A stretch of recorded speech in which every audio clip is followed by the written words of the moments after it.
अजयगढ़ का रहस्य। सालों पहले बुंदेलखंड के अजयगढ़ किले में एक वीर योद्धा रहता था, वीर प्रताप सिंह। उनकी तलवार की धार दुश्मनों के लिए मौत का फरमान थी। मगर इस वीर की जिंदगी में एक भयानक रहस्य छिपा था। एक रात जब पूरा किला गहरी नींद में था, प्रताप सिंह अपनी तलवार लेकर गुप्त सुरंग की ओर बढ़े।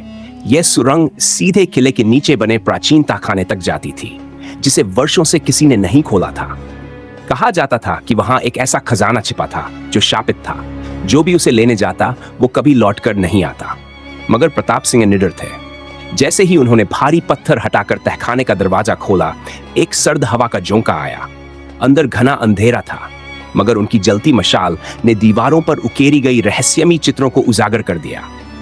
अचानक उन्हें लगा कि कोई छाया उनकी ओर बढ़ रही है। प्रताप सिंह ने तलवार कसकर थाम ली। उनकी आंखें उस रहस्यमयी छाया पर टिक गई, जो धीरे धीरे आकार लेने लगी। वह एक प्राचीन योद्धा की आत्मा थी, जो खजाने की रक्षा कर रही थी। उसकी गूंजती आवाज कक्ष में गूंज उठी, जो इस खजाने को लेने आया वह अपने प्राणों से हाथ धो बैठेगा। मगर प्रताप सिंह अडिग थे। उन्होंने आत्मा से युद्ध करने का निश्चय किया। जैसे ही उन्होंने तलवार चलाई, वह छाया हवा में विलीन हो गई और पूरा तहखाना कांपने लगा।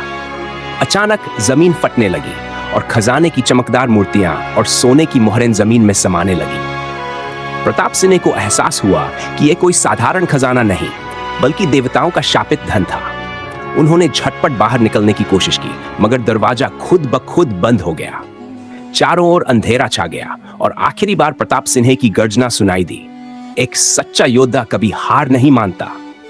उसके बाद किले के तहखाने का दरवाजा फिर कभी नहीं खुला और वीर प्रताप सिंह इतिहास बन गए। सालों बीत गए, मगर अजयगढ़ का किला वीर प्रताप सिंह के बिना वीरान हो गया। लोग कहते थे कि किले के तहखाने से आज भी युद्ध की आवाजें आती हैं, कभी तलवारों की टकराहट, कभी प्रताप सिंह की गर्जना। कई लोग तहखाने में जाने की कोशिश कर चुके थे, मगर कोई लौटकर नहीं आया। एक दिन इतिहासकार अद्वैत शर्मा इस रहस्य से पर्दा उठाने के लिए अजयगढ़ पहुंचे। उन्होंने प्राचीन ग्रंथों का अध्ययन किया और जाना कि किले के तहखाने में सिर्फ वही प्रवेश कर सकता था जिसके हृदय में निस्वार्थता और शुद्ध साहस हो। अद्वैत ने हवन किया, पुरानी विधियों का पालन किया और एक रात अकेले तहखाने में उतरे। जैसे ही उन्होंने गुप्त द्वार खोला, हवा में गूंजता स्वर सुनाई दिया, क्या तुम भी लोभ में आए हो? अद्वैत ने उत्तर दिया, मैं केवल सत्य की खोज में हूं। तभी अचानक हवा तेज हो गई और प्रताप सिंह की छाया प्रकट हुई।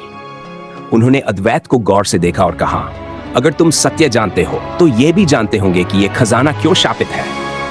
अद्वैत ने धीरे से कहा, क्योंकि यह वीरों का नहीं, लालचियों का धन था। इसे पाने की कोशिश करने वाले सदा मिट गए, मगर जो इसे त्याग देता है वही सच्चा योद्धा कहलाता है। तभी कक्ष की दीवारें हिलने लगीं और प्रताप सिंह की आत्मा मुस्कुराई। उन्होंने तलवार उठाई और बोले, तुमने सत्य को पहचाना, अब मेरा कर्तव्य समाप्त हुआ। इतना कहते ही उनकी आत्मा प्रकाश में विलीन हो गई और तहखाने का शाप टूट गया। मगर खजाना, वह सदा के लिए अंधेरे में समा चुका था। शायद यह बताने के लिए कि सच्ची वीरता धन में नहीं, बल्कि त्याग और साहस में होती है। प्रताप सिंह की आत्मा के विलीन होते ही तहखाने में एक गूंजती हुई शांति छा गई। अद्वैत शर्मा ने राहत की सांस ली, मगर तभी उनकी नजर एक प्राचीन शिला पर पड़ी, जिस पर संस्कृत में कुछ खुदा हुआ था, जो सत्य का अधिकारी होगा वही प्रकाश तक पहुंचेगा। अद्वैत ने शिला को ध्यान से देखा। जैसे ही उन्होंने उस पर हाथ रखा, तहखाने की दीवारें फिर से कंपन करने लगी। अचानक जमीन के बीचों बीच एक पत्थर हट गया और वहां एक सुनहरी सीढ़ी प्रकट हुई। अद्वैत ने अपनी लालटेन उठाई और नीचे उतरने लगे।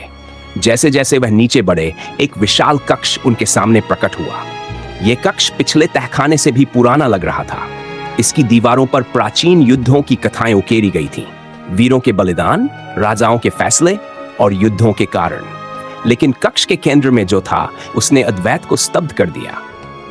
एक चमकता हुआ तलवार और ढाल पत्थर के मंच पर रखे थे, जिन पर किसी राजा का प्रतीक चिन्ह अंकित था। जैसे ही अद्वैत ने उन्हें छूने की कोशिश की, अचानक चारों ओर आग की मशालें जल उठी और एक भारी आवाज गूंजी, केवल सच्चा उत्तराधिकारी ही इस अस्त्र को उठा सकता है। तुम कौन हो?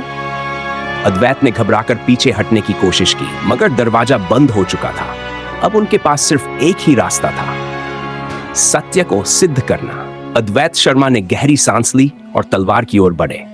उन्होंने हाथ जोड़कर कहा, मैं किसी खजाने या शक्ति के लिए नहीं आया, मैं केवल इतिहास के सत्य को उजागर करना चाहता हूं। तभी अचानक हवा में एक तेज कंपन हुआ और एक दिव्य छाया प्रकट हुई। यह कोई और नहीं बल्कि स्वयं प्रताप सिंह थे, इस बार पूरी तरह से अपने राजसी कवच में। उन्होंने अद्वैत को देखा और गंभीर स्वर में बोले, तुम्हारी नीयत परखने के लिए यह परीक्षा रखी गई थी। जो शक्ति के लिए आता वह यहीं समाप्त हो जाता, मगर तुम सत्य के लिए आए हो। प्रताप सिंह की छाया ने अपनी तलवार उठाई और धीरे धीरे वह प्रकाश में परिवर्तित होने लगी। उसी पल अद्वैत के चारों ओर की दीवारों पर उकेरी गई कहानियां जीवंत हो उठी। ये अजयगढ़ की सच्ची गाथा थी, जहां वीर प्रताप सिंह ने शत्रुओं से अकेले लड़ते हुए अपना बलिदान दिया था।